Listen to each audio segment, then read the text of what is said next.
Welcome to the Hustle or Bust podcast powered by Paverart. Our mission is simple: to dive deep into the world of entrepreneurship, small business, and all the success, struggle, and challenges that need to be confronted in the pursuit of growth. We celebrate the entrepreneurial spirit, but perhaps most important, we want you to learn at least one idea that you can put into action immediately to make your investment in time worthwhile. There's a fact of American life. Everybody loves a comeback story. On episode 48, we introduce you to Jimmy Ruddy, a Paverart team member who tells you about his story. Jimmy shows a tremendous amount of courage on this episode. He talks about his upbringing, a crime-filled background, experiencing family tragedy, his own drug addiction, and his long road to recovery. Throughout this, I've often told people about Jimmy and the fact that he is one of the best pound-for-pound business people I've ever encountered. But his story is raw, it's inspiring, and it's as real as it gets. It's a fact of life of American society. There's a tremendous segment of the population that is struggling with substance abuse. As business owners, we can either look at them as an opportunity to figure out how to bring them into our workforce, or we can look the other way. When you have tremendous talent and people are struggling to get their life back on order, they have a chip on their shoulder, that's a person you probably don't want to bet against. I encourage you to listen to this episode and try and find the inspiration that we see every day with Jimmy. Thanks for listening, and drop us a line with some feedback. And today we have a very special guest. We have one of our production crew members, Jimmy Ruddy. And Jimmy's got an interesting story. And last week or a week or two ago, we had Jonathan on. We told his story, his immigrant journey in America, and his 1 year with Paverart. And we're going to go through Jimmy's story, which I think there's a lot to be learned for the world of small business. So welcome to the pod, Jimmy. Thanks for having me, Mark. I really appreciate it. Yeah, this will be fun, and obviously this is informal. We don't script anything out. So why don't you, first off, give me your 36? 37. 37. Yeah, I'm getting old. Give us the Reader's Digest version on where you grew up, what brought you to here today, and then I'll ask some questions, and we'll kind of keep it free flowing here. So I was born in Elizabeth, New Jersey. Most of my family was about 3 generations, maybe 4. Can't remember, about 4 there. But roughly lived there till roughly around 12 years old, maybe a little bit later. Moved to Rahway, New Jersey. And I lived in Union County primarily my whole life, Rahway, Linden, Elizabeth area. Yep. You know, we lived in Linden before, but mainly Rahway and family in Elizabeth. So people that are not familiar with Jersey, I grew up in Union County too. I grew up in Scotch Plains. How would you describe the Linden, Rahway, Elizabeth area? It's North Jersey. A lot of people up there. City environment. Lots of stuff to do. New York City's right there. Were you a Sopranos fan? Oh my God! It was. They filmed some of it where I grew up at. Right. So the Sopranos. Obsessed with Sopranos. Yeah. So Sopranos. When you fly into Newark Airport, Jersey's got a bad reputation because when you fly into Newark, you see the smokestack, you see all this, and then on the Sopranos, he's going through the New Jersey Turnpike. He takes the ticket. Nope. That's kind of Linden, Rahway. Yeah. So that gives everybody a picture of what Linden, Rahway, that area of New Jersey is. It's funny because on the Sopranos, at one point, it shows the oil containers, and that's exactly where I grew up at. Yep. Like right in that area, right there. I've been driving by my whole life. Yep. Everything in the beginning of that show, I've been experiencing my whole life. We were completely obsessed with the show. Even my grandmother was. Yep. You know, because she was old school Italian. So it was a great show. It was magnificent. You know, I loved it. We used to have a Sunday. Because we had my grandmother, me and my cousin had this duplex, and I was allowed to have 20 friends over. So on Sunday we'd order the 5-5-5 deal from Domino's, and we'd have 20 friends over watching the Sopranos series, waiting for. Yeah, Sundays haven't been the same since they went off the air. Yeah, it was great. It was great. Something I grew up on. It was magnificent. You know. So, how comfortable? Why don't you talk through your teenage years? And then kind of your family upbringing. Go through that a little bit.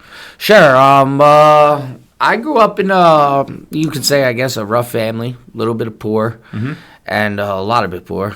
And it was a little tough growing up, you know. But I'll tell you what, I was one of the gooder out of the kids. I was a really good kid. I folded my clothes for the next morning to go to school. I was an honor roll student. I even got a what's that called? damn, I can't remember it right now, but it was an award from the schools, a principal scholarship award. It was like the highest award you can get in a school.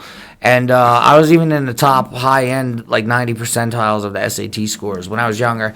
But then, like you start to grow up a little bit, you start to understand things, and, I kind of went downhill. Like I had some family members that were around. My family fell apart. We had a drug problem in my family, basically. And some of my family members committed crime. And I was like a computer kid. Like I like to play Command & Conquer, Tiberian Sun. But, you start to grow up, you start to become a teenager, you start to understand things, and, you're influenced by the people around you, the people that you look up to, the people that you love, the people that are taking you fishing. And sometimes by them being damaged or hurt, they may teach the people, that look up to them some bad things. And that's eventually what ended up happening to me. I went from being like a good kid to being involved in crime. Should I go there with this? Should I tell the absolute truth? Look, and let me give you some context here. So on this podcast, we've talked about in the world of small business, and particularly blue-collar small business, which is what we are. We're manufacturing, right? Yeah. So the hardest thing, especially over the past probably 6-7 years, is finding good people. Yeah. So, right, the unemployment has never been so low. There's like 3.8%. So generally, anybody in America that wants a job That's can how get a low job. it is right now? It's extremely low. They talk about a rough economy. Yeah. People don't know what a rough economy is. So there's not enough workers right now. There's not enough workers. Right. And so people like Paverart or other small businesses that listen to this, the hardest part they have is finding good people. So I've said this before in a pod. We've hired people from the incarcerated community, the recovering community. Yes, you have. Every community possible, and with varying degrees of success. You wouldn't be on this pod if I didn't consider you a success. Thank you. I appreciate although it's a challenge, right? Yes, it is. Not perfect. But anyway, to answer your question, yes, so your story is the reality of what I want small businesses to kind of at least understand and have an open mind towards. I'll give you another example. I've talked, the last pod that we did, Mike and I, we were talking about college-educated kids coming out of school with degrees versus kids that don't have degrees. And I believe the scales are changing in America where it's almost going to be better to hire kids without degrees. Yeah. If they've got a chip on their shoulder, if they've got something to prove, versus the entitlement that comes with ambition, paying $200,000. So I think the world is changing pretty rapidly, but I think businesses have been slow to look at different communities, people without degrees, and things like that. So yeah, your story, as comfortable as you are telling it, I want you to tell it. That's a good perspective. I didn't think about things that way. And a long story short, my uncles, were involved in crime, and I really looked up to one because we adopted he was living with the mayor of Rahway, actually. Like I said, we were a poor family, and he was my mom's half brother. He came to our family, and he would take me fishing and do things that my father wouldn't do because my father was, addicted to painkillers. He had surgeries, became like a full-blown drug addict. And I looked up to this guy, and he ended up being involved in some illegal things, and he started teaching me. And, by the time I'm 17, what do you know? Like, I'm a better drug dealer than he is, a better criminal. And, I was very self-sufficient at that time. I had I had an apartment with my grandmother and my cousin. Then I met my son's mother, and I got her pregnant. And by 18, I had my own apartment with her. And for years, that went on. I ended up getting caught from another guy that my uncle hooked me up with. We was good friends. I looked up to him. He protected me. He was 10 years older than me. We ended up getting in trouble. I ended up going to prison for a couple years. And even when I came out, I did the same thing. That's all I knew at that point. Yep. And frankly, when you're doing things like that, you really don't understand the depths behind your decision making. It's like you're born into something and you're around something so much that it's actually normal to you. When the outside world, looking in from a different view, thinks it's crazy, but you don't think it's crazy. You know what I mean? Even watching The Sopranos influenced me. Goodfellas. All the Italian movies, casinos. My family watched those things and my friends, and next thing you know, I was on a wrong path, and then about 10 years goes by, and I have a lot of money, I have a lot of nice things, but I'm not happy, because my loved ones are addicted to drugs, my loved ones are hurt. I never found happiness, no matter how much money I spent on nice things or going out drinking or going to this club or flying to Jamaica. Nothing made me happy. It was only a temporary solution. But you were compiling money because even though it was illegal, you found a way to make it work and be successful in that world. Now, success in the world of drugs, what's crazy. It's going to lead to There's only one path: death Yeah. or jail, right? Death, jail, destruction, whatever you want to call it, you know. But I try to spin it as a positive thing now because, like, if I was able to survive in that world and not get hurt, get killed, and actually able to, have some behavior modification and change and become what I am now, which I'm assuming we'll get into. Sure. That takes a lot, and in order to change, it's very hard when that's all you know. And I just knew that I needed something to happen to me, or I needed to experience something to give me that change, and that experience came. But up until this point, you've 2 years in jail. You spent A little more than that, closer to 3. okay at one time or multiple times. One time. Okay, one time. I was arrested for things multiple times, but I not to brag or nothing, but I most of them I ended up winning on. Yep. Getting dismissed or whatever for whatever reason. Small things, fighting, blah blah blah. Never anything to do with making money. Like I just got caught that one time when it comes to that. Thank God, because now I still have another chance. All right, so this went on. You got out of jail, and the crime life, let's just call it I that, went on for another 8 years. until you were 30, About 30, 31. Okay. And I go out with a bunch of friends that not really friends. I don't consider them friends now, but associates that did the same thing, and we get into a very bad bar fight. Yep. I get injured real bad, and I have to have surgeries. They put me on painkillers, and next thing you know, Addicted to painkillers? yes, I'm addicted to painkillers. Right. Right. I'm the very thing that I did for a living. Now I've become, the thing Right. I've despised, I've looked down on, and now I've become that exact thing. And then, about a year later, I get injured again, even worse. So, that was another altercation that was actually with a person I love that it got me involved in all this stuff. I ended up getting hurt, jaw broken, surgeries. Oh, sorry, and I became a full-blown drug addict at that point. Sure. Within 2 years, I had a couple $100,000 saved, like around 260, whatever, 263. But I was getting high, so I didn't want to commit crime no more. It's like I experienced empathy for the first time in my life. I don't know how to say this. A lot of people that end up getting addicted to drugs go commit crime to get drugs. Yep. See, I was lucky. I had a bunch of money saved over the last 10, 15 years that for 2 years, all I did was sit around and think. I didn't even commit crime anymore. Right. Like, I didn't even have it in me no more. I started seeing the world from a different view. And I know it's messed up to say that, but that's what painkillers did to me. It made me think deeply. I started watching YouTube videos about business, about space, about, the world. And it ended up changing me in a profound way. One day I was like, I'm going to burn this all down and I'm going to start over. And that's exactly what I did. Like, literally, I basically bankrupted myself. And with I think I had like $8,000 left. I came down to South Jersey. And after speaking with my mother, because she moved down here about 10 years before that. And I was like, I want to change my life. I don't want to go back to that. And I don't know how to deal with this problem myself. And the problem, I don't look at it as a problem, as a gift. God gave me a gift because God could have killed me. God could have sent me back to prison, kept teaching me my lesson. But God did the best thing that God could do. He gave me a karma. He taught me. He gave me a taste of my own medicine. And he also gave me the ability and blessed me with the gifts to be able to accept that gift and not run from it, but embrace it and to change my behavior. And I thought it was going to be easy. I'm Right. like, hey, I commit crime. I do all this crazy. But what prompted you? You're in North Jersey, and Yeah, your North mother Jersey. was in South Jersey. Yep. And you decided you want to come down and kind of hit the reset button? Well, she told me, she was telling me, why don't you come down here and change your life, get your life together. And I'm not talking about stop doing it, because at that point I was only on the drugs for 2 years. But it wasn't a problem because I had money. It was going to become a problem eventually. Right. But it wasn't that I was running out of money because I could have made more money. It was whatever those drugs did to me, opened me up in a way, the floodgates, in a way of thinking that I've never experienced. And honestly, it made me very emotional. It made me accept the feelings that I was blocking out for 20 years. You know how you put things in the back of your subconscious and you play the tough guy role, and I'm going to... But you weren't in therapy or recovery? No, or I wasn't any of nothing of that. This no. is all self-taught or whatever it is? Yeah, this is all... At this point, yeah, it's all self-taught. Okay. So you moved down to Jersey. A lot of thinking. Is this around 2018-ish or 19? Roughly about a year before I met you. Okay. Yeah, it's weird how how the world works. Like Right. God has a plan. Or I don't care what God you believe in. I'm a spiritual person. I believe in it all. But yeah, I came down here and I thought it was gonna be easy. I'm like, I'm gonna change my life. I'm gonna get off the painkillers. I'm gonna get a job. Right.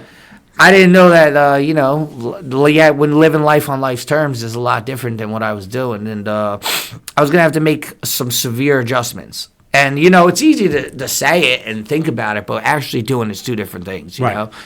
I had to adjust to the amount of money I was making. I had to adjust to my new living situation. I had to adjust to roughly and I had to adjust and say, hey, I have a problem that I need to get help for. Right. And that's what I went about doing. That's exactly what I went about doing. And you seen me in the beginning, like I was struggling. So why don't we go there? The Yeah. first time I met you, I think it was like April-ish of 2019. May-ish of 2019. And you one of the rare things, we got a physical cold call from this kid. You. Mm-hmm. Jimmy walks in the door, said, you told your story. Yeah. You were relatively transparent Yeah. about the drug, the issue thing, and then you came in, and like anything, we were always looking for good people, and we sat down, me and Mike, Yeah. and we sat down and we had a conversation with You you. gave me a chance. That's what you did. And we gave you a shot. And I think this was like around May-ish of 2019, and you started. Yeah.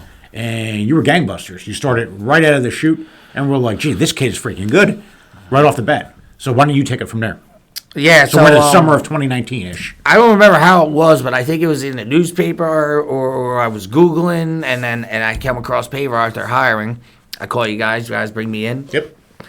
I was at this point. I'm just like I'm an honest person at this point. I don't lie. I'm not making up the lie. I tell you what what I'm going through. You guys give me a shot. Mm-hmm.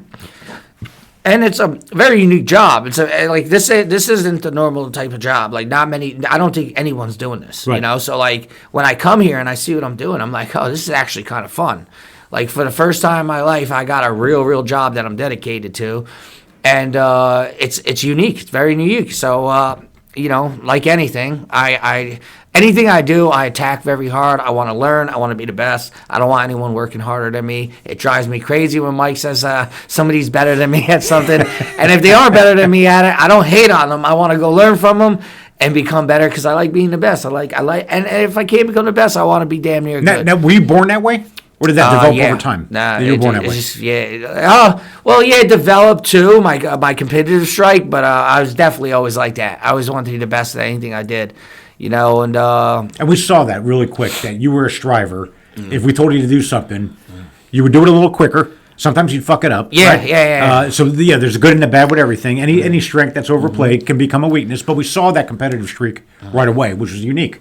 What we typically saw was the exact opposite. The low energy people that came in, they'd be on their iPhone, they'd be taking 20 bathroom breaks a day. So we saw it all, or they wouldn't show up. Yeah. So our first, I would say, 90 days with you was off the charts good. Yeah, I'm like when I come to work, for some reason when I go in the zone and I just start attacking a job, you are absolutely right. I did have to slow down, and I've learned to still, it's not only about speed, but it's about quality. Mm-hmm. And you make less mistakes when you slow it down a little bit, especially until you master something. Then you can go full speed. But I'd recommend until you master whatever you're doing that you slow it down a little bit because I made a lot of mistakes. But now, let me play back a little bit about what you said. You've had the brushes with the law. You've had a life of crime. Yeah. You don't have you have a lot of life experience, but you don't have a deep experience doing things the civilian way. On the legit legalities, way, yes, right? yes. So you're What I'm kind learning of from you. Yeah, this is you're kind of like you're kind of like the, I don't want to use the word mental age, but you're like a 13-year-old with your first job. Yep. Even though you were 35-ish, 34. Oh yeah, Somewhere in that range. We talk about that awfully often in recovery. Is my emotional growth was stunted since I'm roughly around 14 years old. Right. Like I've rarely grown.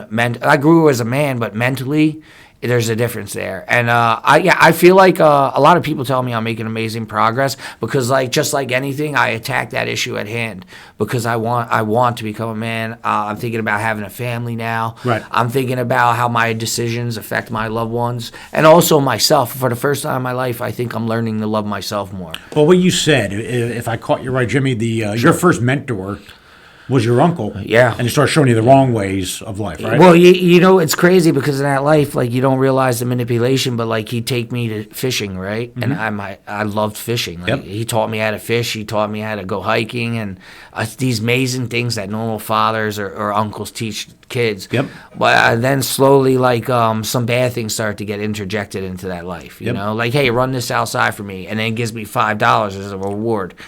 And, you know, that, and it starts like that.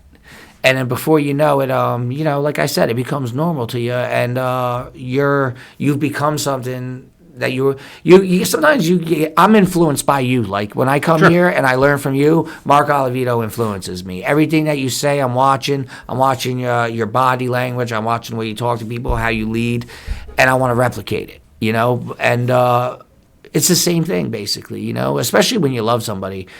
But it comes to a certain point, though, you know, that's when you're a kid. Now I'm a man, you know. Maybe I didn't have much of a chance at a young age because of the situation I was going in, but now I do have a chance. Well, so you made a decision. You moved to South Jersey. Your mom, shout out to your mom for encouraging you to move to South Jersey, right?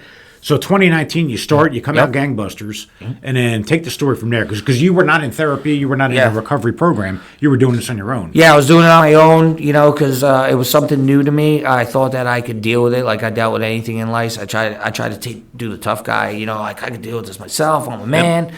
Truth is, it's just not going to happen, you know. It's not going to happen the way you think. So, while I'm working here, you know, I end up, I think I was sober for like 9 months. I was doing good. But I end up getting a phone call while I'm at work, and it turns out that, you know, my brothers had went missing, and they found one of them. He was unfortunately deceased, and the other one was in a hospital in a coma from overdoses, basically. So both of them were drug-related? Yes, yeah, absolutely. One survived, but like I said, he's a vegetable. Like, I hate to say that word, but he's not the same person anymore, basically. And he's never going to be the same person. He's completely handicapped. And he has to lay in a bed all day. And my mother has to take care of him, change his diapers. And now he's 28 years old. And that's what drugs do to people, you know. You never think it's going to happen to you. And then my other brother, Phil, he was the one right underneath me. He actually went to prison with me. We did time together. Yep. He was really close with me. He's not here anymore, you know. And I remember it breaking my heart, you know. Yep. I remember that day. Yeah, and, you know, I tried to deal with that like I dealt with everything else in life, and it just didn't work out at this point because I wasn't the same man that I was back then. And you know what? Whenever you put something in the back of your subconscious and don't deal with it emotionally, God gave us feelings for a reason. Right. You know, nature gave us feelings for a reason, tears for a reason, and when you don't embrace them, you're running from them. It's actually more manly to deal with your feelings and to speak about them because when men don't deal with the issues at hand, they destroy everything around them. And that's what my family has done generation after generation. The men have destroyed our family. And I want to break the cycle. And that's what I'm doing here. Go ahead. You know, that's why after I remember telling you, like, Mark, I need time to get myself together. Right. You remember me telling you? I do. Like, I was like, I got to leave. Yep. I got to go get help. Because I would have done nothing here but possibly the wrong thing or ruined our relationship. I said, Mark, I need to go. I remember you coming. I was living in Oxford House. You're not going to believe it. This guy comes to the house. Jimmy, why ain't you at work? I need you at work. Are you okay? Are you on drugs? 2 days before Thanksgiving. Yeah, or 2 days before Thanksgiving. He's sitting at my table like I'm giving him a hard time. I'm making his life hard. Meanwhile, he got a fucking business to run. And I'm over here busting his chops. I won't get up at 9 in the morning, 8 in the morning, 7 in the morning, come to work. Because I was doing the wrong thing. Unfortunately, I was living in the Oxford House with no heat, which this man called up. The shout out to Oxford, though. Oxford's a good company, helps a lot of people. But at the time, they had some houses that weren't being running well. And Mark calls them and he gets heat. He gets them to put heat in our house.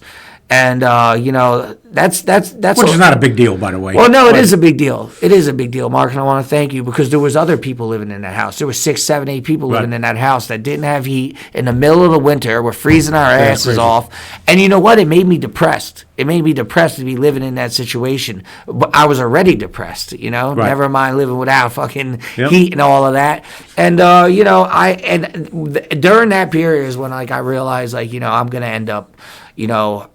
Not hurting you, but I'm gonna end up, you know, I'm already. I got you driving to my house trying to find out where I am. Like I felt bad. I felt guilty. I was like, this is a good man right here, hardworking, good father, good husband. I don't want to ruin this relationship. I need to get help. So you check yourself in. Oh yeah, I go get help. And I keep going to get help. And the thing is, it's a process. Not everybody's. Was that the first time you checked yourself into a formal recovery? A second time. Second time. You know, the first time was when you met me. I was sober for those months. That was the first time me ever. You know, I was like an addict for about 2.5 years at that point. Yep. And you know, there's addicts that get high for 20 years and never get help at all. Right. Or before they even admit they're addict. I never wanted to be an addict. I would never accept being an addict, and I'm fighting it till this day. Yep. You know, I wanted to do better with my life. And then look, I didn't want to get off of them drugs and then go back to selling drugs. Like, how could I do that after I got addicted to them? I finally understood something that when I was talking in front of the parole board, they wouldn't let me out, kept giving me a hit. They wrote on the paper, does not understand the severity of his crimes, and gave me a 1-year hit and left me in prison. A hit is when you're eligible for parole, but they can hold you there because they don't trust you're going to do the right thing. And that's exactly what they did to me. And you know what? They were absolutely right on. This is the end of 2019. This is like 2012 while I'm in prison. Oh, okay, got it. But I'm trying to tell you is like I did not understand the severity, and they hit it right on the head. Right. And then they hit me again, shows lack of remorse for my crimes. It wasn't that I showed lack of remorse. It's that I didn't understand what I was, like the depth behind it, so it looked like I wasn't remorseful. Sure. It's just that I was too dumb, you know? Right. Like, you know, they were talking to someone that thought it was okay and it was normal, that type of behavior. And when I was going out, I was going to be right back in the same environment. Right. Look, 90% of people become a product of their environment, and not 99%. You got that 1%, like my brother Michael, that's able to skate. He got an amazing story. So let's go. We're now at the end of 2019. Yeah, You're with us for, let's say, 6 months. Yeah. You exit Paverart. I go get help. You go get help, Yeah. and then we don't see you for 4 years. Yep. So 2020, 2021, It took that 22. long. It was 4.5 years, maybe May, June of 23. So Yeah. we've got a 4-year hiatus. We're essentially we're not talking. I'm trying to keep tabs on you through your mother. I kept tabs on you too. Right. So I kept tabs on you through your She mother. told me you reach out to her. Yeah, I reached out a few times, Yeah. and I would try and follow her post just to make sure you're alive, right? But generally, we're not speaking, right? So in that time period, what does life look like? So in that time period, I was advised, you know, by people in the medical profession and a recovery profession of what I should do. Yep. And going about changing your life and staying off drugs is a process. And it's drugs aren't the problem. The way you think is the problem. Yep. So you have to change your way of thinking. And it's not too easy. I just want to let you know, at 30-something years old, to change the way you think. Your brain has already developed. It's baked. So what I did was I basically went all in, like I did with work here. I went all into this thing. I went into programs. I'd get out. I'd go to sober living. So is this the 12-step program you're in? Yes, 12. Yes, exactly. AA, NA, CA. It's recovery-based program, all for 12 steps. Well, first off, drugs doesn't discriminate, correct? No, they don't. It cuts Rich, poor, across black, white, it does not matter. So if you grew up in Linden or if you grew up in Beverly Hills, it don't give a shit, right? Nope. It's everywhere. And It's amazing. Do you see a lot of people in the community? Oh my God! They span across every income. Oh yes. I got friends from Texas, from New Hampshire, Tennessee, California.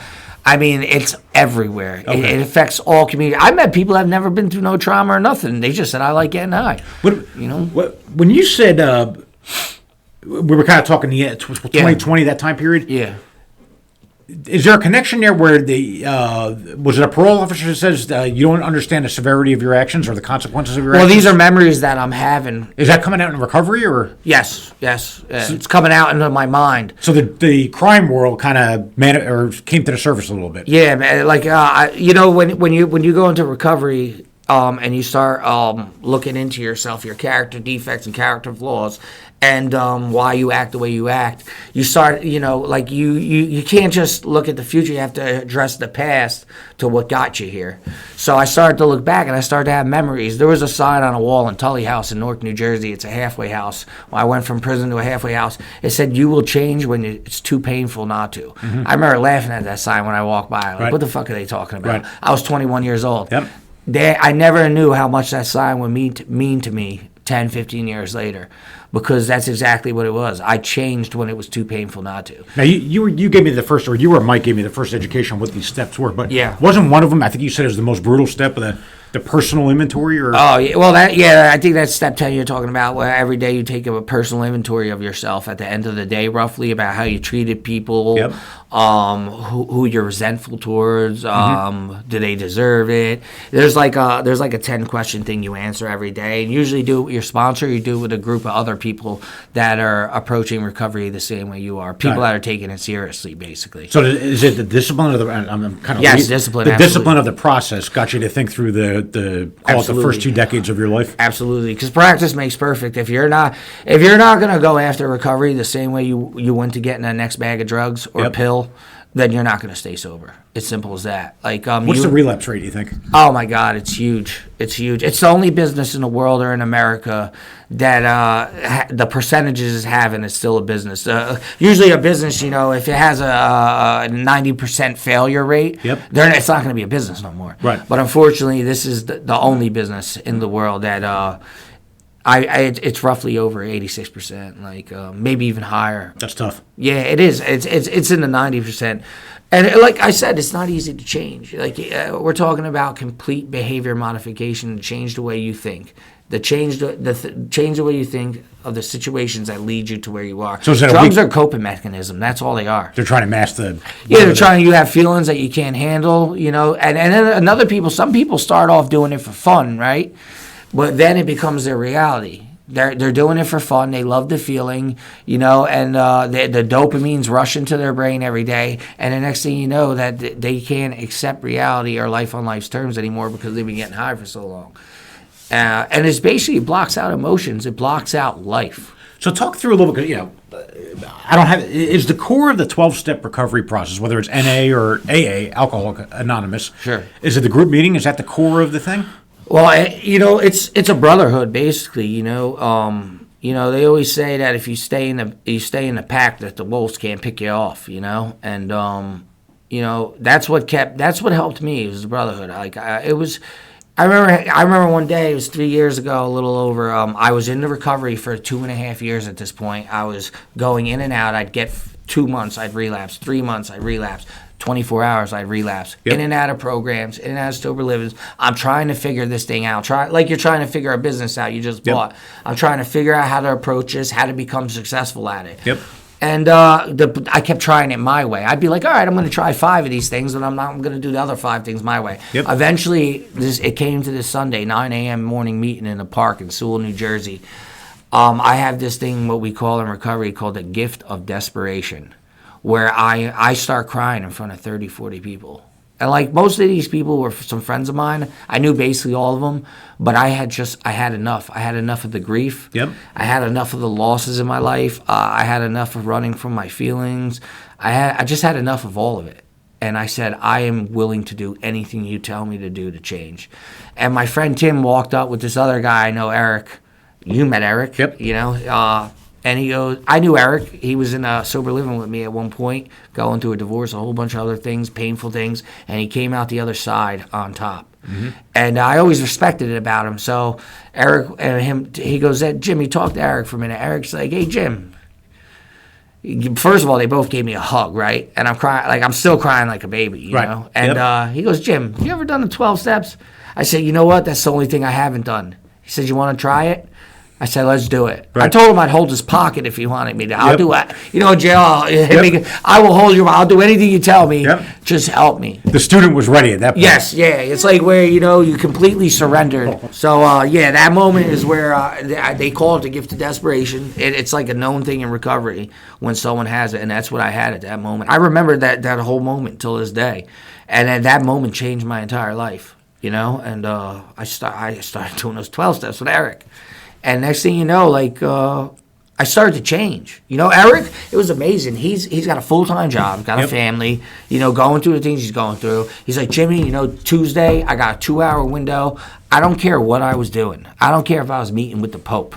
If that 2-hour window was all he had, I made myself available for that 2-hour window. Yep. And when someone tells me like, oh, my sponsor, we're not on the same time frame, no, you should be on his time. Right. Because this is your life we're talking about. What's more valuable than your life? Sure. And that's the way I approached it. I looked at it as like, it ain't what Jimmy wants. I mean, he was negotiable with me. Hey, Jimmy, you're working, we'll try to. But if I don't care, whatever I was doing, and I was in an environment, this is what's great. I was in an environment, at Next Journey with my friend Tim, where I'm able, whether I'm working with him or not, he understands I can leave right now to go do what I need to do. And that's the great thing about sober livings and recovery houses. If you get in the right environment and hook up with the right people doing the right things, it's completely, the environment's completely molded to help you succeed. So whatever you got to do, IOP, psychiatrist, therapy, doctor, you are allowed to drop anything that you need to drop in order to go do that to make you become successful. Right. And that's the AA-NA environment that is that's what's beautiful about it. And there's a brotherhood. The formula there. works. Yeah, absolutely works. So is it if the relapse rate is so high? Do you think it's because people were kind of approaching it like, I'll use this one, but not this one? There you go. That's exactly what it is. What it is? Exactly what it is. Because usually addicts or even people that ain't addicts are control freaks. Yep. They like they say there's a saying like stop driving. You got to stop driving your own car. Turn over the wheel. If you keep crashing your vehicle, right, then maybe someone else you should get a driver, right?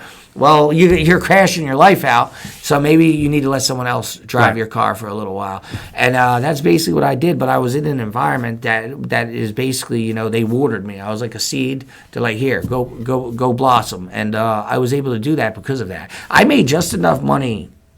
All I cared about was getting enough money just to pay my rent, smoke a few cigarettes, and get some food for the week. Right. I did not need, my basis needs were very small at that point. Yep. Because all I need to do is go to meetings every single day, IOP, whatever they tell me to do, I'm going to do. Read the 12-step book with Eric, and that's exactly what I did. Everyone's recovery is different, though. Yep. Some people need medically assisted treatment. I did that. But at the end of the day, there's a program designed for you to succeed, and it's amazing. Like I'd advise people that don't even take drugs to do this, because, like I said, it's not to stop you from doing drugs. It's to change the way you think. Right. I completely either change behaviors, learn to cope with some behaviors, and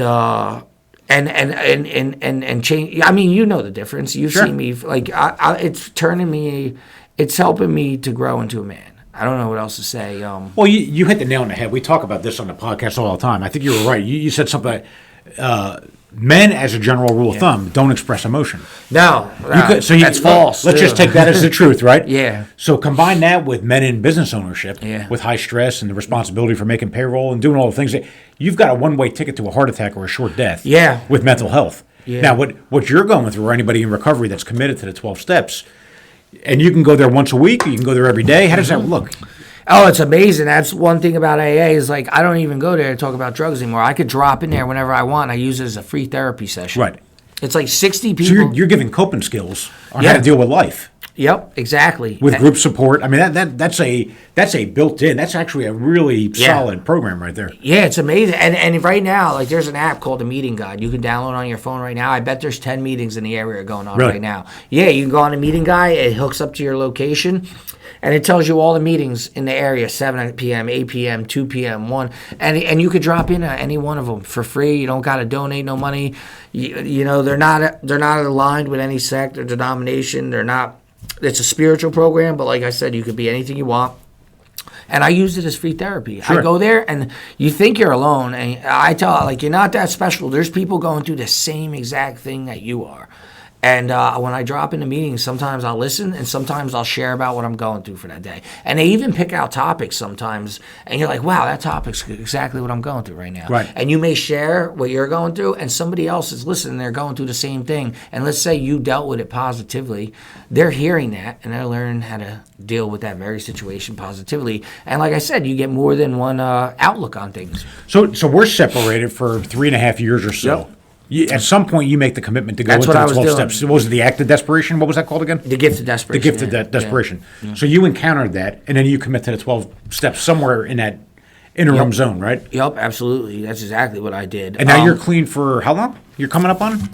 3 years. So awesome. Congratulations. Yeah, and then at some point, you reached back out to me, and then we started. I think you initiated the first call. Well, you know what it is? Like my mom told me that you'd be reaching out to her sometimes, checking, and I always actually kept tabs on Paverart. Mm-hmm. Like I watched some of the YouTube videos because it was basically, mainly my first real job. Like I've worked at other places before, but I liked the environment. I liked the way that you treated me and how you were there for me.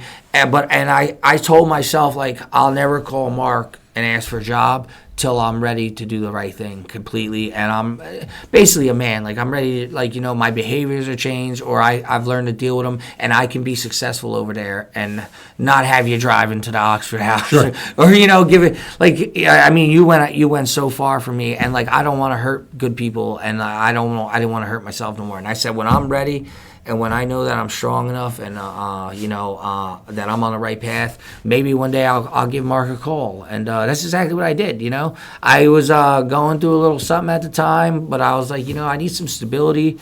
And where would be a good place that, I know I'll safe and I'll learn a bunch of stuff from.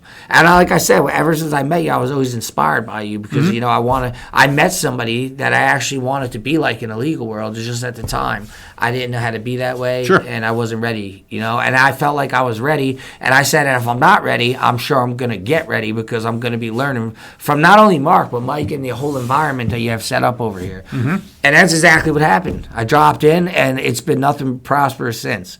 It's been pretty amazing, and I know there's a lot more that I'm going to learn. Yeah, and I think, look, it's, I've got a few rules that I'm somewhat flexible on. I believe in giving people a second chance, but you already had your second chance, right? Yeah. About third or fourth chance. So you had your incident, I gave you a second chance, and then you were gone a week after that, right? Yeah.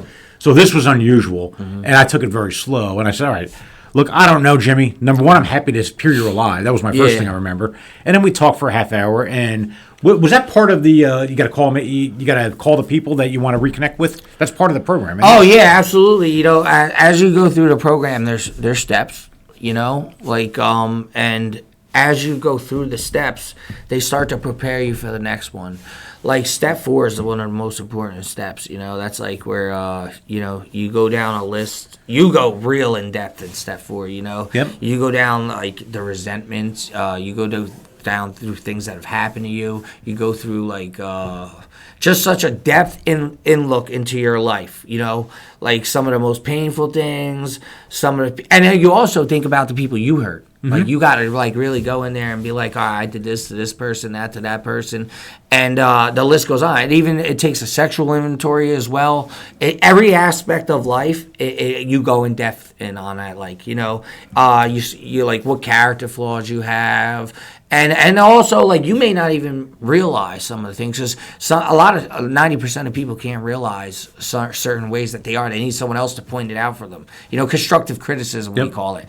And that's exactly what my sponsor did with me. And then when you get past that step, that's the hardest step. We call that step the one-hitter quitter because a lot of people get involved in it and then they end up stop doing the steps because it's emotionally taxing. Yes, but once you get, it's like emotional weight. But once you get through it, it's like freeing. And then you go on to, steps 5, 6, 7, 8, 9, 10. And there's a step, I believe it's step 7. I can't really think at this moment, but it's basically where you start making amends.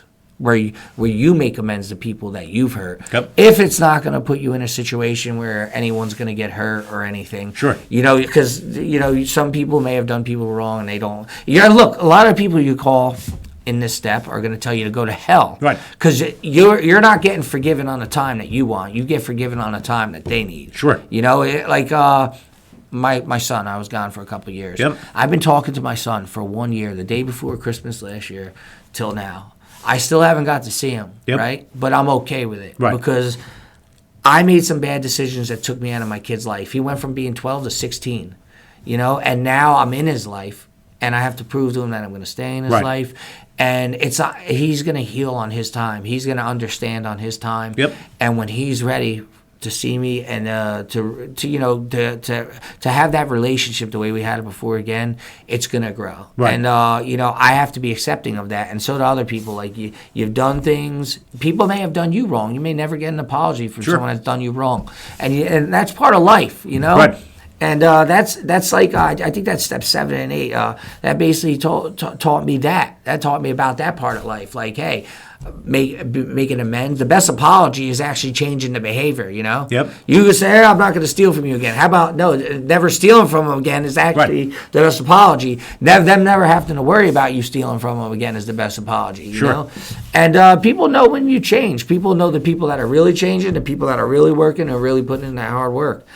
And I just like I said, I wanted to attack it. I said I want to be a good man. So what did that look like when you say attack it? Were you talk about the bonfire things? That's one of the things that I was intrigued about. They're great. They're great. I start following you on social media again, and I see these bonfire things every Sunday night. Yep. So when you talk, that's the first thing I thought of when you said you attacked it with the same energy that you do work. So what does that look like? So those meetings are magnificent. You know, in the summer, winter, in the winter especially, they're great. So Sunday we'll come together.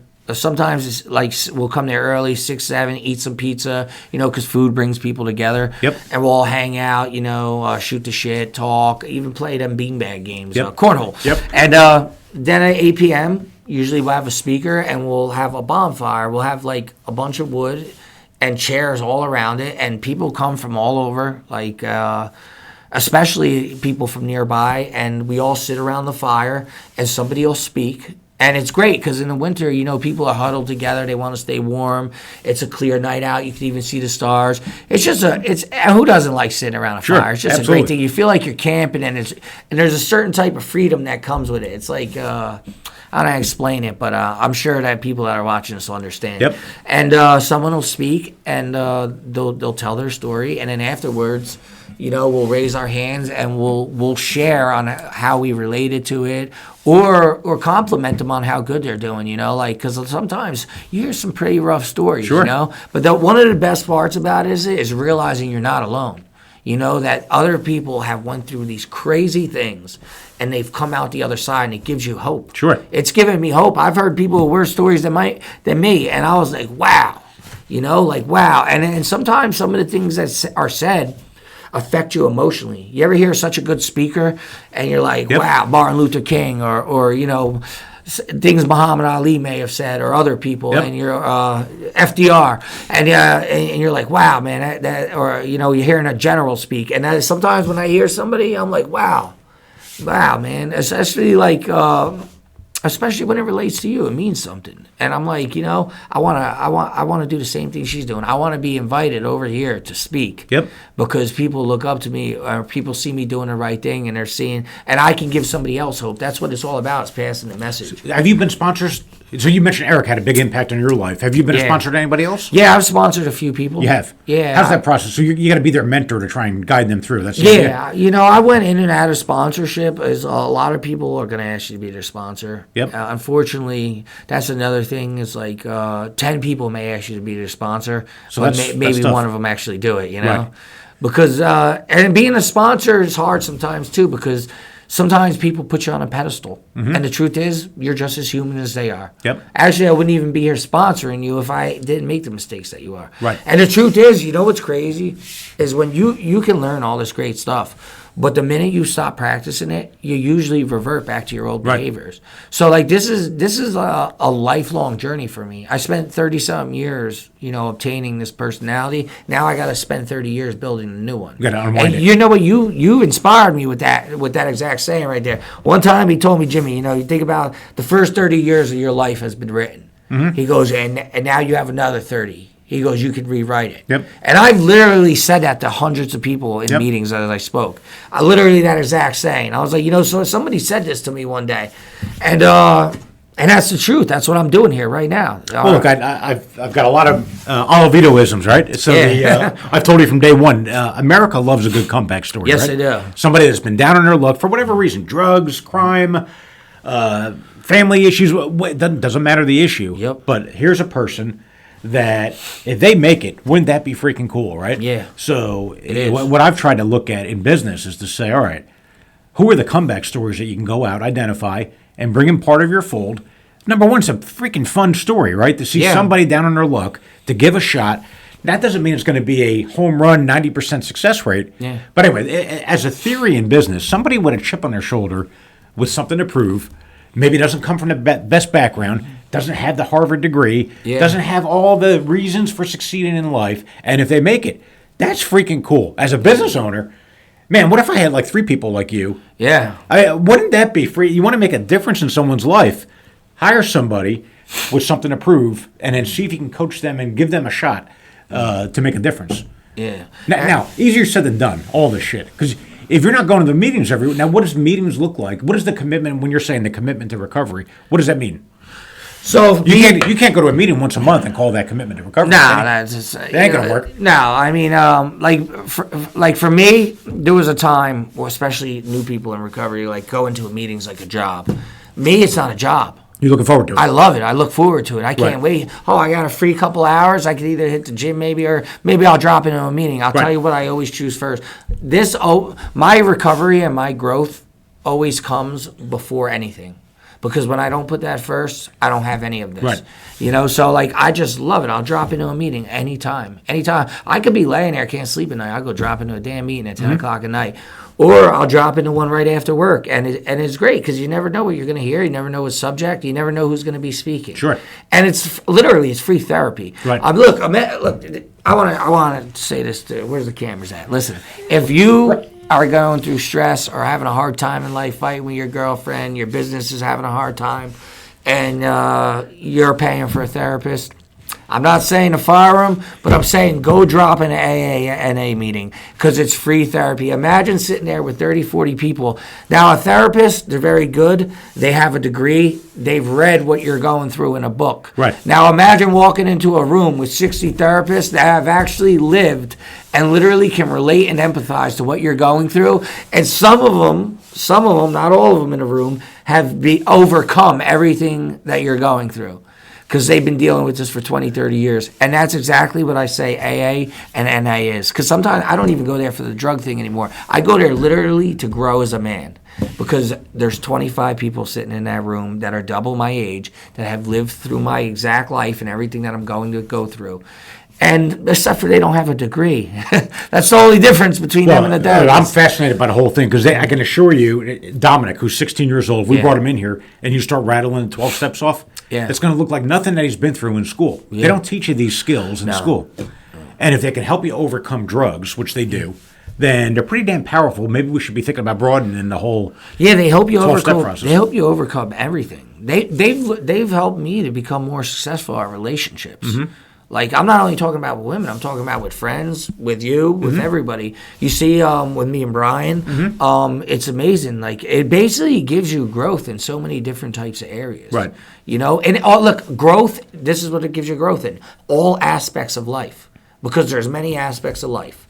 And it goes into all of them. Every single one of them. Right. It's the drug thing is very minute in the 12 steps because a drug is literally just a coping mechanism. Right. Just like fishing could be a coping mechanism. So for some people choose the wrong coping mechanisms and get involved in it because it is America. Sure. You know, drugs are everywhere.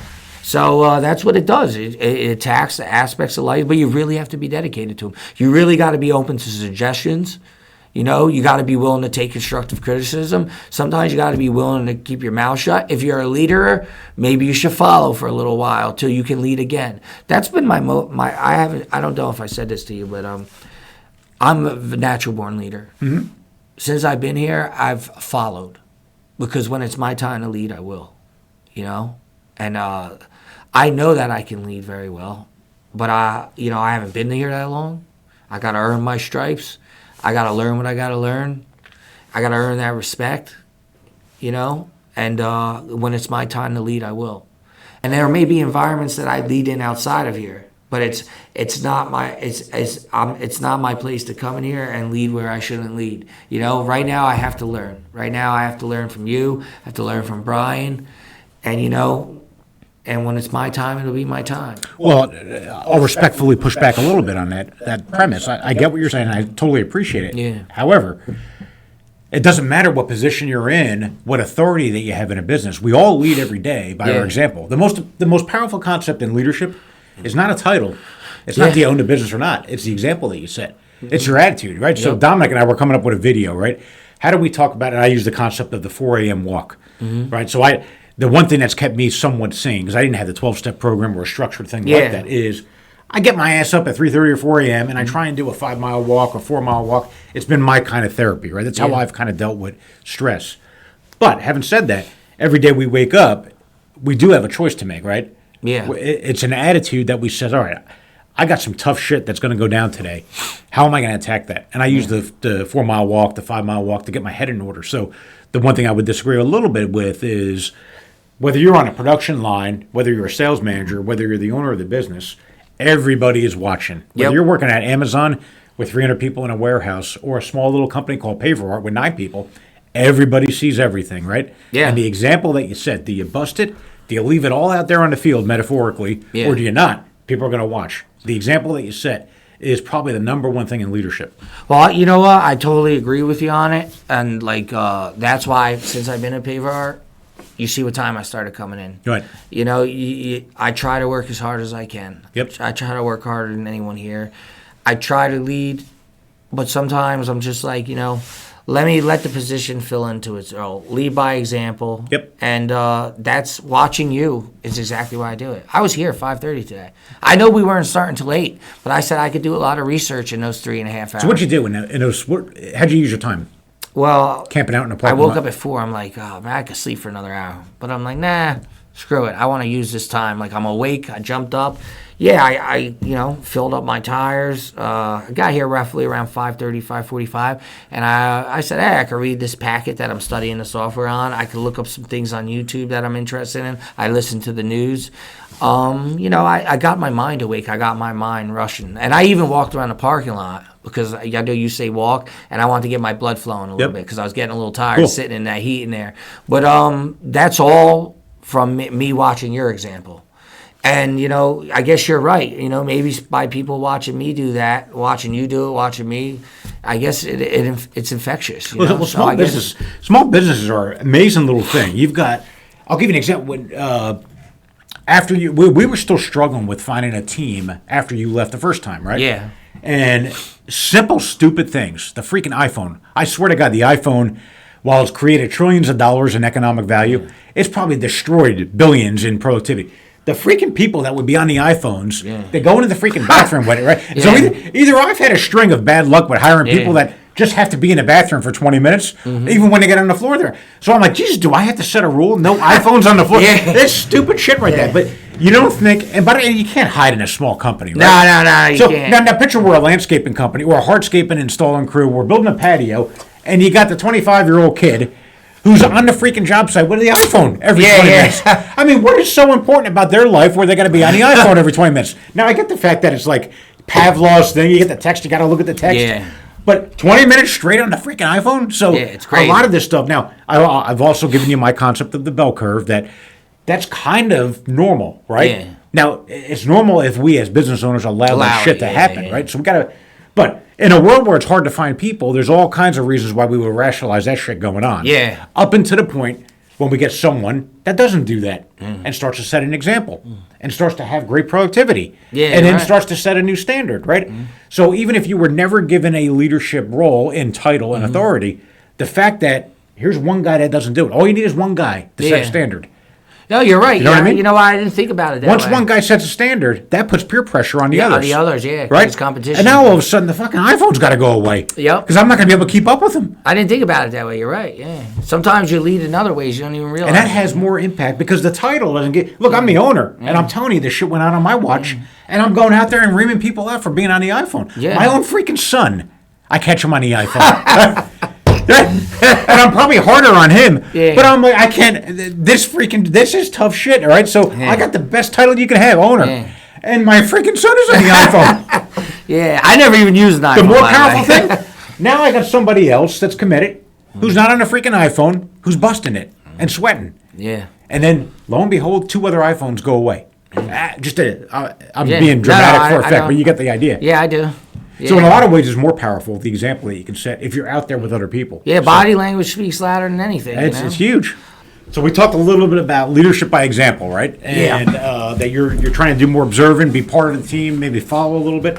Give me your take, because you've been here. You started back with us in May this year. Yeah.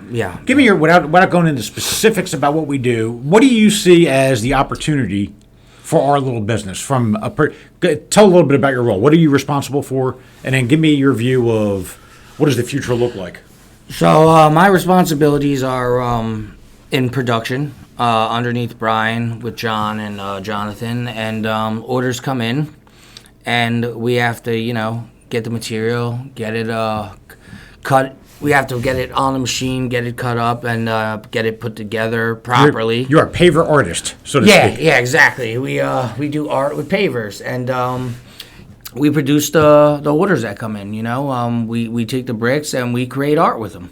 And it's honestly, it's pretty amazing because I don't ever know what's going to come in. Sometimes we get a lot of compass roses, but then sometimes we get these unique projects that come in. Everyone's different. Yeah, and I don't think people, I don't know if people know sometimes when I'm producing how much work actually goes into them. Because we may do a 20-foot compass rose or a 20-foot piece with these specific parts cut out that have to be put together like a puzzle with a herringbone pattern around it. Yep. And that's a whole different process of getting 4x8 bricks, putting them together in a certain pattern or a running bond pattern, and then, having it lined up on the machine and the software to cut it all properly. It has to come down to like the millimeter and line up perfectly. Yep. And then you have to take it from there and you have to put it together on the floor. And I mean, if you move one piece when you turn around, you get thrown out of whack. Yeah, you mess the whole pattern up.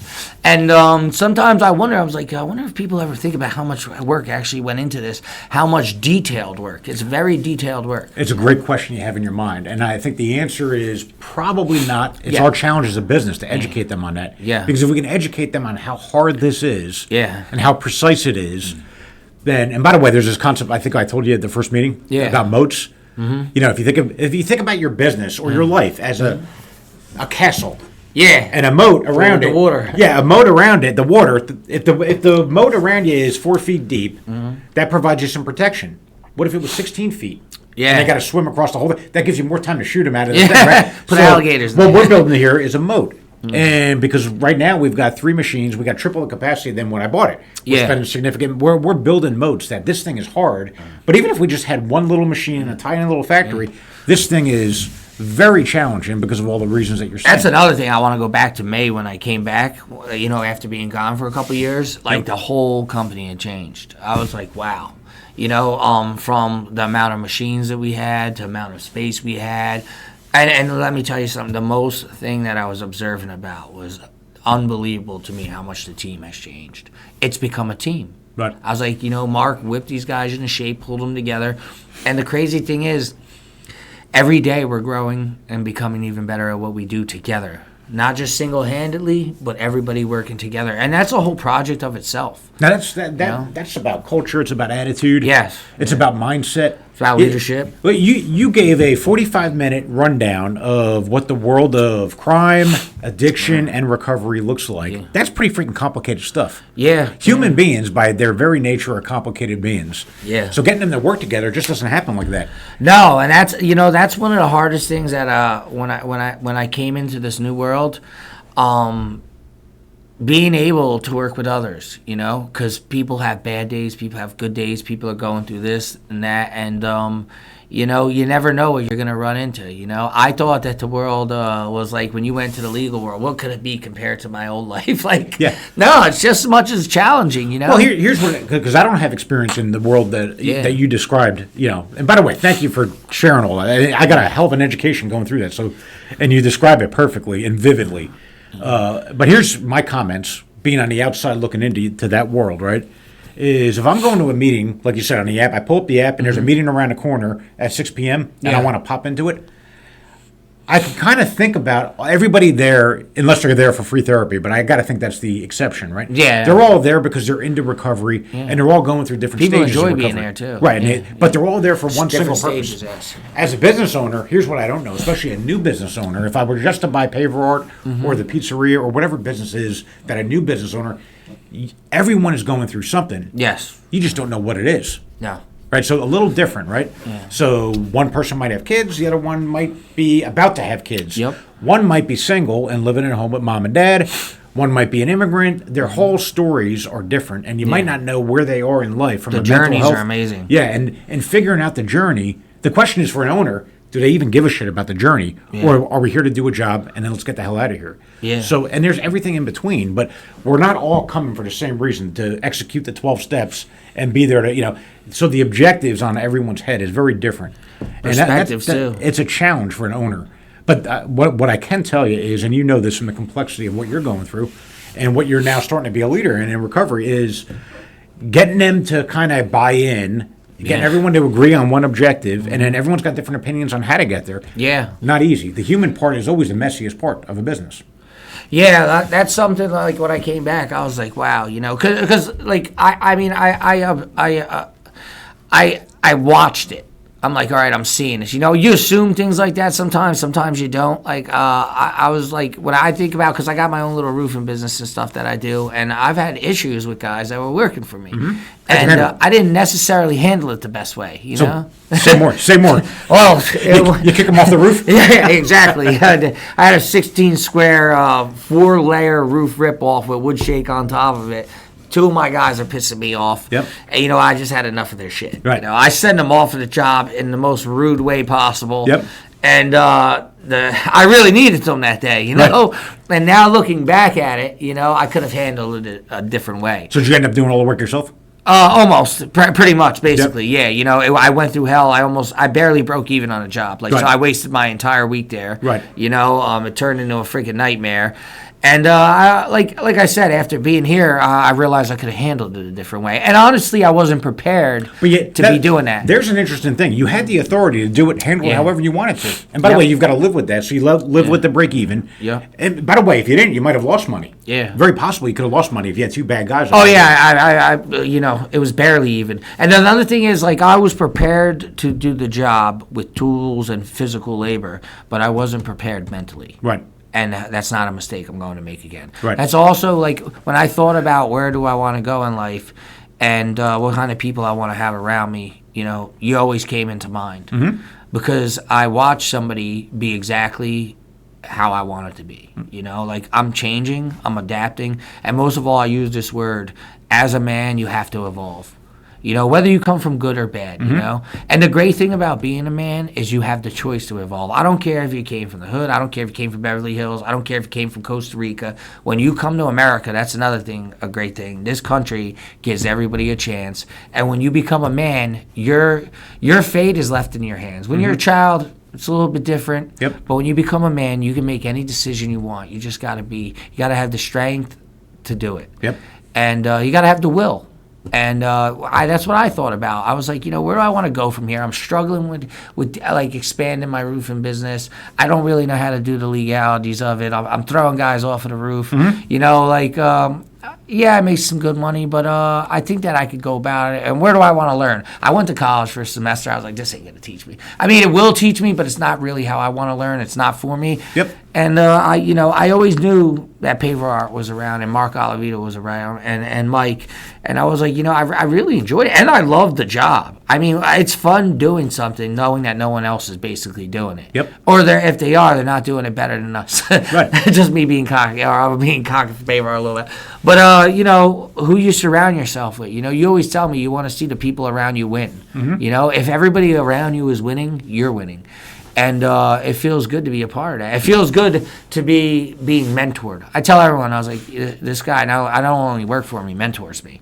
I tell him just about everything that you teach me. Well, the question is, the hard part for a business owner, thank you for the kind words. If I were to, can you mentor everybody that works as part of a business? Not necessarily. Why? Oh, some people. You mentioned the thing about the student. They weren't, I forgot, what was it, the act of desperation? The gift of desperation. The gift of desperation. Yes, Part of mentoring and deciding as an owner, you weren't ready to take on a 12 steps until you hit that stage. Yeah. Right? Yeah. And it just so happened that you had a willing mentor there, Eric, if he was the guy, or a combination of other people. Yeah. But you had to be ready for it, right? Yes, accept it. I'm telling you, when I left here, I spent 2.5 years, right? Give me 30 seconds a minute with this, right? So this is what I did for the years that I was gone. I said, all right, I'm going to fix my life now. I need help, though. So I accept some help. I go to rehab. I'm like, all right, what do I do from here? They're like, go to a sober living, go to IOP. I said, nah, I'm going back to my mother's, right? Yep. 30-year-old man. I'm going back to my mother's. I go back there. I don't last long. I end up getting high again. Right. So I go back to rehab. I'm like, what do? They're like, go to sober living. Go to IOP. We told you last time. Yep. So guess what I do? I go do that. I do exactly what they tell me to do. But the thing is, when you get there, there's something else you got to do. Yep. So I get there, and I'm like, nah, I'm in the sober living. I'm doing IOP. I complete the IOP. I'm good. I'm ready to take back control. Guess what? I really didn't learn that much, right. And one thing about recovery or any psychiatry or therapy, repetition is one of the best things. So if you learn something over and over again, you tend to get better at it. Practice makes perfect. Yep. And that goes with your mind, So they're like, well, go to meetings, go to sober living, go to IOP, then go to meetings and do the 12 steps. Right. I'm like, no, I'll go to meetings. There's girls there, right? Real, right? There's people there. I can have fun, And I do that, but the 12 steps are there the entire time. They're on every wall. Like that wall right there, they're on every wall in every single meeting. And every single meeting in any country, in any place America tells you, if you're here not doing, now everyone's recovery is different, but it's similar in one way. Do them damn 12 steps, right? Yep. I refused to do them for 2 years. Right. I just keep living in the sober livings. I'm going to the meetings. I'm working here. I'm working there. And I keep failing. So you're in the game, but you're not playing it the right way. There you go. I'm basically choosing to sit on a bench. Right. I just keep going in a goddamn circle, a revolving door. Yep. And that's when, I had a lot of things I was going through. I was grieving, Yep. That was one of the main things. Sure. Accepting that I don't have the money that I used to have, Yep. the power, the women, everything. I didn't even have a vehicle anymore. Right. And I accept I'm 30-something years old and I'm having a midlife crisis already. Sure. So I finally just, like I said, that gift of desperation came where I said, everything I'm trying and doing is failing.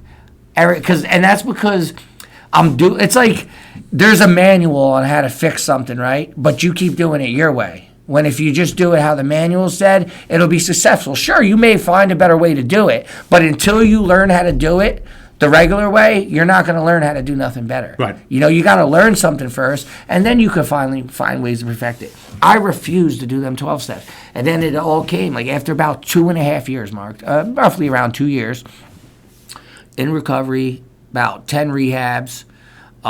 Sometimes I'd get high for 2 days and go back to rehab. Yep. It was crazy. And after about 2 years of doing that, and there was a lot of time where I had a lot of filled gaps of sobriety, but it ended up always failing. Mm-hmm. And then I said, well, what haven't I done? And it was only one thing. There's only one thing I didn't do, was that goddamn 12 steps. Why would I do everything else but refuse to do that? Right. The very answer, it's like shining a light on it, and everyone's saying the same thing, but no, there's no way. The first time I did the 12 steps, you know how I did it? I was in rehab. I wrote down the 12 steps on the paper, and I fucking answered them in 20 minutes, and I said, look, I did the 12 steps. Ain't that crazy? So back to that day. It was Sunday, 9 a.m. I still go to the meeting every week. We're having it at Delphia's right now. In the summer, we have it in the park because it's beautiful. I just had enough. And I was willing to show everybody I had enough. And I think everybody knew I had enough. Right. I mean, so you had to basically commit, put all of your God-given talent and energy to the 12 steps. The 12 steps was kind of like your operating manual. Yeah. That if you put the energy and all your brains to it, you'd have a shot. And I'm still doing them to this day. Right. That's the great thing. You can keep redoing them. You can keep redoing the 12 steps. And anything you do in life, you can perfect it. Because when you grow emotionally, mentally, spiritually, you're going to have new problems. You're going to become aware of new issues. Sure. That there's probably things you can point out right now about me that I'm not even aware of yet. Mm-hmm. Or I may be aware of, but I'm at the beginning of dealing with them. So as I was growing emotionally and mentally, I started to, want to take on new things. I started, manly things, like relationships with women, for instance, or financial stability, all types of stuff, the things that I talk to you about sometimes, like maybe starting a family one day. You start to grow. And sometimes you don't know how to do those things neither. Just because you did the 12 steps once, that doesn't mean you're going to be all right. So you could keep doing them. You could complete the 12 steps, but you can also, now after you complete them, there's this thing called living by them. You know, and after you do the 12 steps, you never stop doing them. You always keep doing them. All you do is apply those steps to your life for the rest of your life. And I promise you, whether you're an addict, whether you, whatever, if you just need help growing mentally and you never had an addiction problem in your life, you do these 12 steps with somebody, and I guarantee you'll solve some of your issues, or you'll learn to cope with them, right. And you'll keep growing mentally and spiritually. Well, I think where you're getting a perspective that someone maybe like me, I'm only getting through age and wisdom and experience, right? Because I'm a little older than you. I'm about to turn 50, right? The when you mentioned your story about the forgiveness step. Is they're not going to forgive? They're going to forgive you on their own terms, on their own time. Yeah. And you mentioned it, trying to make amends with your son, right? Yeah. And that's taken you 4 years. You still haven't gotten where you want to be. Well, I've been speaking to him for 1 year. I was gone for 3. You know, right? But you know what's also crazy is like there's also you have to learn to forgive people as well. Mm-hmm. You know, I wasn't a forgiving person. Yep. I held on to anger, frustration, spitefulness, vindictiveness. And I had to learn to forgive certain people that have hurt me in my life. Mm-hmm. Because, you know, I didn't ask to come into this world. I was born into this world, and I was exposed to certain things. Sometimes, you know, 90% of your life going wrong is your own decision making. Mm-hmm. You know, so first of all, accept accountability. Don't start saying, "Oh, my mommy and daddy are 30 years old. No one gives a shit." Right. Frankly, no one, especially for men. I'm sorry, right. It's not fair, but that's the way it is. Been that way for thousands of generations. If World War III happens right now, me and you are going on a boat with a bunch of men to fight it. The women are staying here making blankets. That's just the way it is. So, you know, sometimes you got to lace up your boots and be like, yeah, you know, those things hurt me. And you know what? When you forgive, like let's say my father, for instance, you don't got to forgive him for him. Forgive him for yourself so you can move on and heal and not do that to your child. And get rid of the baggage. Yeah, not do that to your child. Baggage, let me tell you something. Emotional baggage is like carrying a cinder block on your shoulder all the time. Yep. Just go outside, get some cinder blocks, strap them to your shoulders, and walk around for 20 minutes. Because that's what you're doing, except for you doing it your whole life. Right. And I'll tell you what, lifting emotional baggage off your back is one of the most freeing experiences in the world. I had to learn how to forgive in order to ask somebody to forgive me too. And I've asked some people to forgive me. Some haven't, some have, you know. Some things that you can never be forgiven for too, you know. Sure. So it's on their time, not your time, and that's something you're gonna have to accept. You know, that's a humbling experience too. Someone tells you to go fuck yourself, go to hell. You know, you stole $500 from me. Going back into the practical. All right, so let's say we've got 5 business owners listening to this, and they're exploring or they've had no luck with the recovery community, right? Yeah. And you mentioned that the relapse rate is really high, 80% plus. Yeah. Is there a formula to get it right? To have the best amount of chance? How do you talk to people?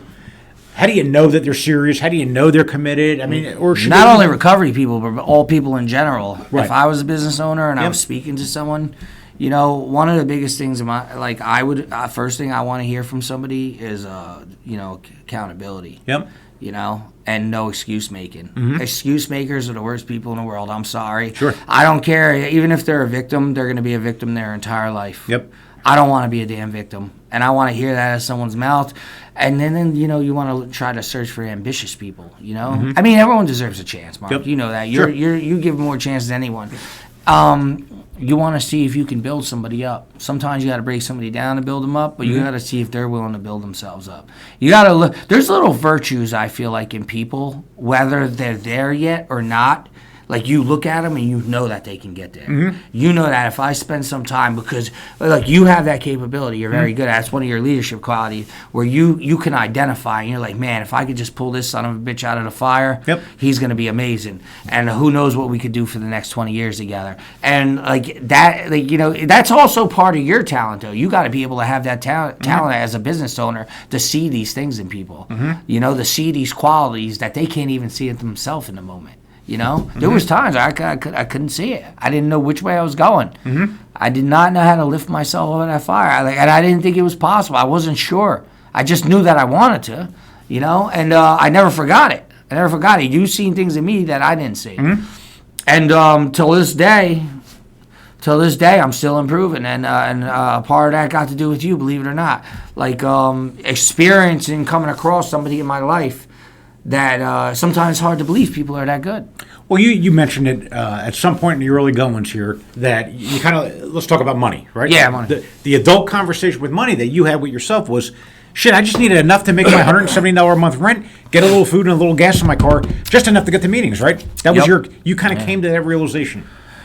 Yeah, well, I had to accept that that's all I need. I don't need any extra money in my pocket. Now, if you had more, that'd be great, but you don't need an Or extra it might $100 have not laying been. around. I'll tell you what, when somebody's emotionally fragile and coming off drugs, They don't need a couple $100. No, they don't need, because that's, I mean, you know, maybe it's best that you don't have money in your hands, you know? And if you're not coming off drugs, you know, maybe, you know, you just want to change, or you're going through things in life, you know, it's like you have time and you have energy, you know? Chasing money is never going to make you happy. Right. Unless your morals, your principles, where you are mentally, you can use money, you know, to do magnificent things, to help your family, to send your kids to private school. That's a beautiful thing. But, you know, when you're not happy, that's another problem. Right. And money's never going to make you happy. Right. It's a temporary. Nothing's ever going to make you happy. It's a temporary solution. You got to address what's going on with yourself. And once you do that, I mean, you'll be even better at making money. You know, I tell everybody, I was like, look, if you were an addict, whatever your character defects were, you get better at doing them when you get sober. I said, so if you were a liar, you get better at lying. I said, money will help with that too. but also, money will magnify it. Yes, but also the things that you were great at, you know, that were positive, you also get better at. Right. You know, so you just got to learn. Say, hey, these are some bad character defects, you know. Let me learn how to deal with these or get rid of them.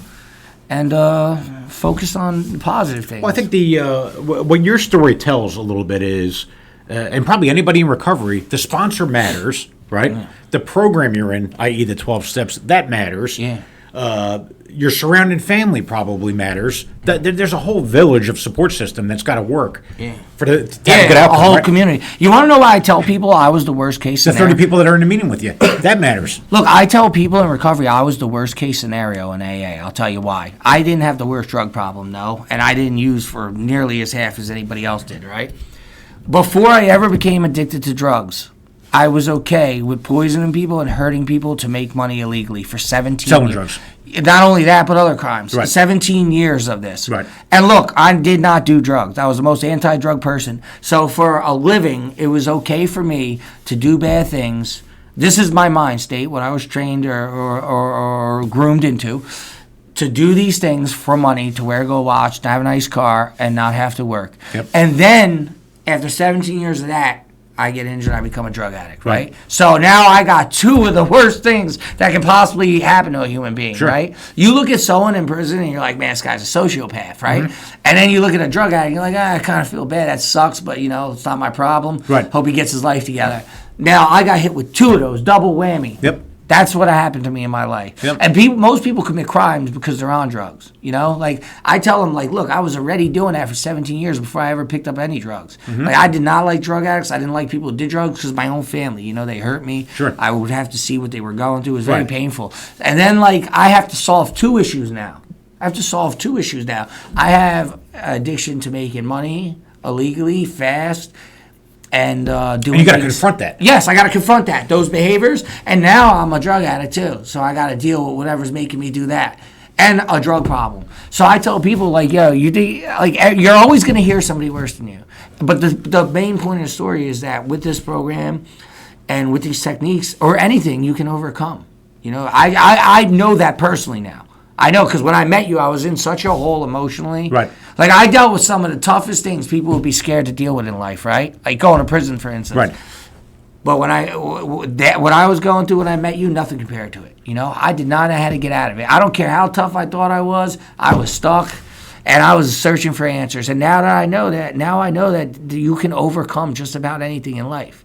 You can. Like, we live in a country that gives you the ability to do it. Right. And then the ability to run into people like you know what I mean? And not only that, I hope that after what I've learned from AA and the things that I'm learning from people like you, that I will have that same effect on other people's lives in the future. Look, your story's inspiring because as a business owner, and, you know, again, go back to that whole thing, we've got choices to make on who we hire, who we bring into the business, and I've advocated for a long time now that, look, I don't need to see fancy shoes, fancy clothes. Give me fucking ripped jeans and work boots.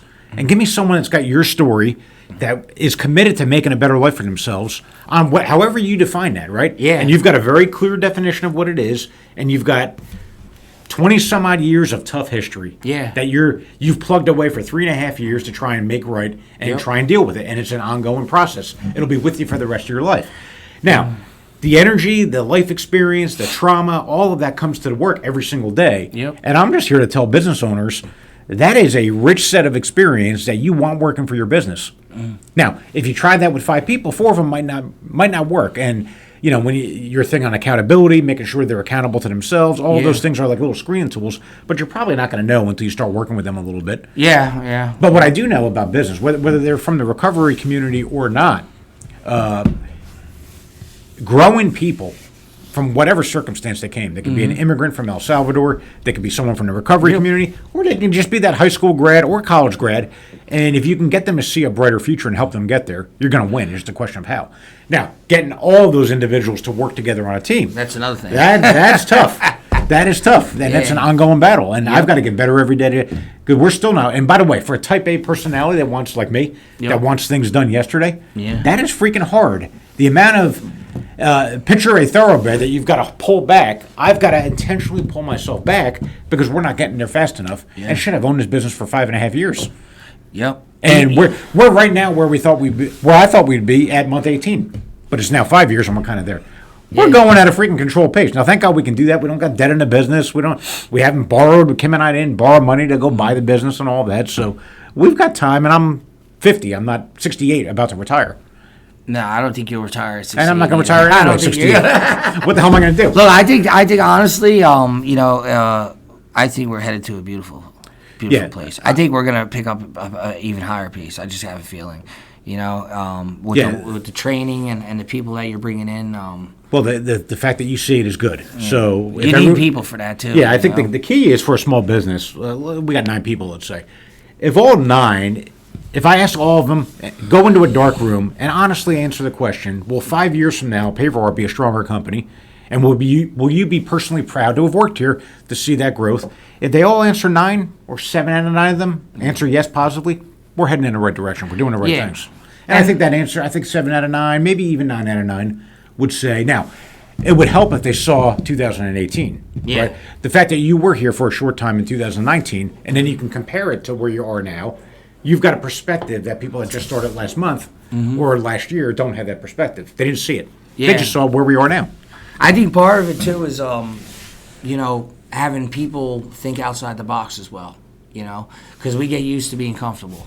Look, Mike and Brian are good examples. These are the OGs, the old goats. Oh man, they've been here 100 the old years. greats. Mike's been here since day one. Since dinosaurs. Yeah, you said you were 33 and your brain was kind of, the cake is baked. Mm-hmm. Well, try being 70 and seeing every single day of the company. So give Mike a lot of credit. He's in great shape, by the way. Yeah, Mike. I hope to be in the shape that Mike is in at 70, right? But that guy has grown. Oh yeah, which you don't expect from somebody. I tell you that all the experience. time. He walks over, hey Jimmy, how you doing? I'm not used. Mike was, I don't know, he's just very open now. It's amazing. He comes over, he's talking to you, he's asking how your day is, and I'm like, that actually uplifts you because sometimes you're working. Look, I think Brian has grown. Definitely Brian. So anyway, the point is, business. I've said it a million times. Businesses don't grow because the owner wakes up one day and says, "I'd like to be a bigger business. I'd like to make more." Well, who the fuck doesn't want to make more money? You got to get the people. The individuals have to grow. Then they got to start working together. And that is, by the way, the Wall Street guys that go buy businesses, they can't put this into a spreadsheet. No. You can't measure how do you get person A working with person B. How do you get person A who might be going through recovery and person B who's an immigrant that has English as a second language? How do you put that into a spreadsheet, what their future looks like? We got a saying for that. We got a saying for that prison. They don't sell that on Canteen. It's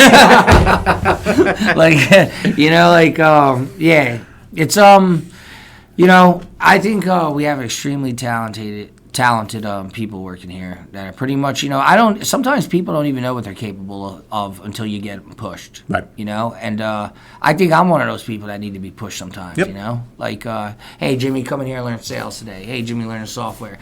And I think that's great, when you give people hope, of being something bigger than what they are, and giving them growing experiences. I think it makes them, because the business becomes more valuable to them. They want to see the business succeed. They put even more energy into it, And you're right. It's an example. I didn't think about it in that perspective you said about leading by example, and that started with you, that got me here at 6:00 in the morning. You did, I remember I was coming in at 9:15 to be exact sometimes, but now I'm here early, and it feels great, and I wouldn't even have that experience if it wasn't for watching you, and now maybe somebody's seeing me do it, or the two of us do it. I mean, we're all me, you, Mike, Nick, here pretty early, right? Yep. I mean, that's a lot. Got a couple people here at 6 in the morning. That's an early. That means they're getting up at 4 or 5. Yeah, it's a commitment. Yeah, it is a commitment, and when you got people doing that, that's a good sign. And look, I go to bed early. I go to bed at 8:30. Yeah. Right. So you got to get 8 hours of sleep. So I would never advocate cutting sleep. But having said that, I can get 12 hours sleep. But waking up at that hour is hard. Yeah. It's just something, especially waking up Dom and I are writing a video of the 4 a.m. walk. When you get out in New Jersey in the middle of December or January at 4 a.m. or North Jersey, 3:30, too. and it's like 25 degrees, cold up and you there. got to go for a 4-mile walk, that is like a miserable experience. Yeah. I don't care how much sleep you've got. I bet you're walking fast. Yeah, and it's like I got a mile and a half before I get to my first 24-hour quick check for coffee, right? Yeah. And there's my first little sign. Oh, of you walk optimism. here and get the coffee? Yeah, I walk there and get Oh, coffee. man. Otherwise, I'd be freaking miserable the whole thing, right? But there's something about when the world is shut down and dark, and there's nothing but dark. There's no cars on the road, and it's dead silence, and you've got one thing in between you and the coffee, which is your own silence and your own brain. Yeah. And I call it the mental freight train. So I've got this problem, if you want to call it that. It's a mental freight train. It's like, I don't know if you remember growing up on Saturday nights, they have the ping pong, the lottery. Yeah. And all those ping pong balls that are I air. used to love watching it. Yeah, they're zipping around a million miles an hour. That's my brain in the morning. It's this onslaught of brain activity that my walk is how I deal with it. It slows it down to the point where I can. And it's like you an focused. onslaught. It's like, all right, I got payroll, I got this customer, I got this problem over here. We got to make payroll this week. We're going through all this stuff. Yeah. And it's not until like an hour where the brain waves slow down enough where I can actually think about something freaking productive. Yeah. And start to get a little bit more grateful for all this stuff in my life, whatever that is. But the walk is how I deal with it. And, so that's kind of my version of how I try and deal with stress and all the stuff I got to go through. I have a similar process when I wake up. Like I like to be up at least 2 hours before I got to get to work. There's something about the quiet that helps. And that's an early. Nobody's up, like you said. Sometimes I walk out in the morning and I look up and I still see the stars. It's still dark out. Yep. And the road's clear, and I got thoughts on my mind. What I got to do today? What should I accomplish? Where am I headed? And I gather all those thoughts and I put them together. And usually when I get here, I'm ready to go. Yep. And I got a plan for the day. And I get locked in that plan. And the day goes by fast too when I'm doing it. I'm keeping myself busy. Yep. And it feels good after a long, hard day's work, knowing you did the right thing. Especially, I spent a long time not doing the right thing. So now doing the right thing, I look forward to it. Like, I actually look forward to the next 30 years. I am learning things that I don't know. Yep. I'm learning things about business. I'm learning from somebody that's successful at it, including Mike, too. I'm learning from Brian. I'm learning a whole bunch of new experiences. And these are experiences I'm going to teach my future children and family, and I look forward to it. What can I accomplish? What will tomorrow bring? The interesting thing about your again, the gift of desperation. Yes, sir. Let's step outside of the recovery community for sure. a moment. The gift of desperation also applies to the rest of the world that wants to grow in life. Mm-hmm. There's so many people that want to make more money, but they don't make more money just because they want to make more money. They got to have the equivalent of the gift of desperation to want to be mentored, to actually take the advice from somebody that's been there before and actually fucking do it and execute. That's where ambition comes in. I've told you about the financial plan and all these little tools to get more wealth, to get more discipline, to get a flywheel of momentum. I've told that to 100 people and 3 will execute it. Yeah. Maybe they don't have the gift the same percentage. They don't have the gift of desperation, right? Yeah. So the whole world has this problem with there's not enough people that have hit that wanting to become a student to people that have been there before. Well, another part of it, I've learned, like, this is what I believe, I may be wrong, is that sometimes people are okay with waking up every day, becoming used to something, and being stuck in that cycle. They feel safe in it. Yep. They feel okay in it. They have just enough. They're surviving. They have It's dangerous. a roof over their head. Right. And that's okay. And then you have, I would say, the same thing as recovery, 2-3% of people that wake up in the morning and they're ready. like, I want to do more. Yep. I want to achieve more. I will do it. I will put in those extra hours. I will wake up at 4. I will go for the walk, for the coffee. Some people, which isn't a bad thing. It's okay if that's what you want to be. Like, I guess that's mediocre, and like, hey, that's where you're at. But it's not always necessarily good for a business. You know, no, the business needs people that want to grow. If they're stuck in their ways, but first off, you can't have every single person hard charging and wanting to grow. Yeah. You can, but that can get a little unruly. But you generally need people with a growth mindset to grow a business. If the business doesn't want to grow, they're vulnerable. Right? Yeah. I say it all the time. If you're not growing, you're dying. Yep. I believe that as individuals, and I believe that as a business. Yeah. When anything I'm doing at Paverart, right, I'm learning how to do it. And once I learn how to do it, I'm like, all right, I want to master it. But how can I do it better? I want to teach somebody, but how can I do it better? Teach somebody and then figure out how to do it better. Yeah, can I do this better? Absolutely. Could we do this faster? Is there a way we can make more money doing it? Mm-hmm. And I brought you some ideas. It's like I can't help myself. Yep. Like I'm sitting there all day and I'm like, hey, maybe this would be better. And it'll make my life easier as well, and it'll make the company's life better. Right. And then also, like, I want to teach my coworker. The first thing I started learning computer software, I'm like, Jonathan, I'm going to teach you as I go along. Right. You know, because if I have him doing it and we have him doing it, Paverart wins. Mm-hmm. And we all, you know, it's all about growing together, and I've learned that from you too. But it feels good to teach as well. Absolutely. I like teaching somebody. That's something I learned. Yep. You know, I don't know if it's maybe everybody likes that. I don't know. And then when I'm working, I'm like, hey, I want to be better at this. All right, Brian did it this way for 15 years. Is there a way that after I do it for 15 years, is someone going to come in and say, hey, Jimmy, why do you think of this? I'm going to be like, oh man, show me. Like, I don't get mad. Like, I want to learn. I'm like, right. Wow, that's amazing. How'd you come up with that? Right. You know, me and Brian were even talking about possibly, he said, we got to be engineering geniuses, but like designing our own water jet machine or designing something that makes something, you know, cut better or do better. Because, I mean, we are learning how to, you know. And the beauty of it is, I've worked at a lot of companies that have people with those types of ideas, and where they go to die is bigger companies. Yeah. Generally, a smaller company like this, there's not one good idea that I've heard that says, all right, let's figure out how to do it. Let's go after it. So that's the beauty of it. But look, we're past an hour now. Why don't we wrap up? Well, first off, thank you for sharing your story. I think a lot of people need to hear that. I love you like a brother, and I am extremely proud of everything that you've done and that you're going to do in the future. Yeah, I appreciate it, and I really appreciate, you know, just everything you've done for me and being there for me. And Kim, too. You know, he has an amazing wife. She loves me. The whole Shout out to great. Kim Olivito. Yeah.